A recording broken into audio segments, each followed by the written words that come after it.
Yannick Mobé, la santé, ça intéresse tout le monde. Ça intéresse tout le monde, ça intéresse tout le monde. C'est un monde vaste, un monde qui intéresse tout le monde. Donc, on doit vivre. Et en face, Yannick Mobé vient de faire son entrée sur ces plateaux. Naomi Massanga, appelée pour les autres Namas. Naomi, Mbote, bonjour. Bonsoir, Amé. Le monde a célébré le 1er décembre dernier la journée internationale consacrée à la lutte contre le VIH-Sida. Et c'était le premier, évidemment, on en parle aujourd'hui, nous sommes les 19, je crois, parce qu'il y a encore des activités qui continuent à se faire en marge de cette grande journée. Revenons sur la journée, revenons sur le VIH. Que reste-t-il, qu'y a-t-il encore à dire aujourd'hui? Merci pour la parole. Le 1er décembre dernier, c'était la journée internationale du VIH. Et le monde a célébré aussi avec le corps médical cette journée dédiée à la lutte contre le VIH. Il faut noter que le thème de cette année était attribuer le leadership aux communautés. Pourquoi aux communautés? Parce que la population où le corps médical décide que les personnes vivant avec cette maladie ne peuvent qu'être aidées au travers de personnes qui ont survécu de cette maladie. C'est comme on dirait, un alcoolisé peut seulement être guéri de ça par un ancien alcoolisé. Nous, les alcoolisés, nous n'aimons pas qu'on parle de nous comme ça, mais ce n'est pas grave. Yannick Mobé. C'était quoi encore le thème? C'était encore quoi le thème? Accorder le leadership aux communautés. Accorder le leadership aux communautés. C'était ça le thème. Es-tu au courant de ce thème?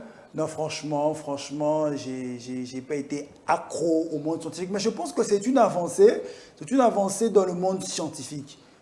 Savoir que chaque fois l'on fait cela parce on tient à l'éradication de la maladie. Il y a les nombres, il y a les chiffres, tout ça en chiffres. On essaie un peu de voir comment on peut réduire le taux de la maladie. Et tout en parlant des avancées, si je peux me le permettre. Allez-y, non, oui, je vous en prie. Il y a des avancées, évidemment, qui ont été réalisées par les corps scientifiques.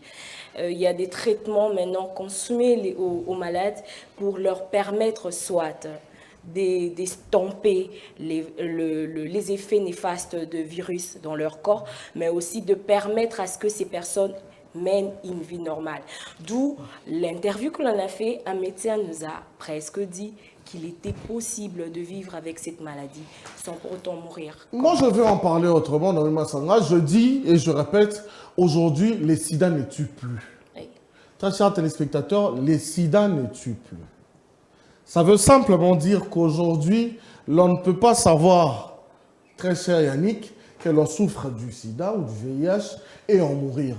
Parce que tout est fait, parce qu'il y a tous les moyens qu'il faut. Mais aujourd'hui, il y a des antirétroviraux. Aujourd'hui, on empêche la mère de contaminer l'enfant. Autant de choses. Oui, donc ça prouve que ça cogitait dans notre cerveau et on a cherché des solutions.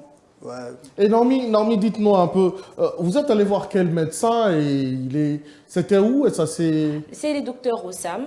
Il est... Ossam Audio, je crois. Yes, le docteur Ossam Audio. Il est médecin chargé des infections cliniques universitaires de Kinshasa.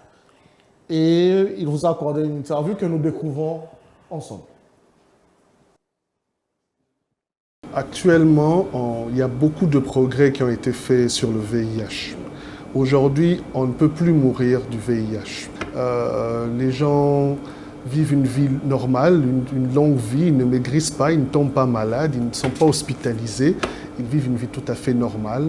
Une autre nouveauté très importante, c'est l'arrivée sur le marché des antirétroviraux à longue durée d'action. Qu'est-ce que c'est? Ce sont des médicaments qu'on donne par voie injectable. Et quand on donne ces médicaments, vous n'êtes plus obligé de prendre des comprimés tous les jours, puisqu'avec cette injection, vous pouvez rester 1 mois jusqu'à 3 mois et venir prendre une autre injection. Le VIH est devenu une maladie comme l'hypertension, comme le diabète, c'est-à-dire on vit avec la maladie, on ne meurt pas de la maladie, mais on ne guérit pas totalement. On prend des médicaments qui nous permettent pas de repousser la mort, mais de vivre une vie tout à fait normale. Aujourd'hui, les personnes qui ont le VIH peuvent avoir des enfants. Ils peuvent se marier sans crainte de pouvoir contaminer les autres.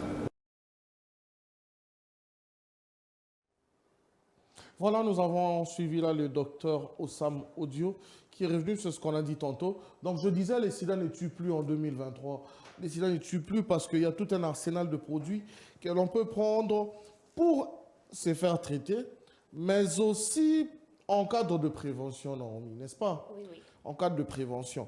On parle même de produits que l'on pourrait prendre 24 heures après avoir eu des relations avec une personne assez suspecte ou après avoir été avec quelqu'un dont on doute de son état.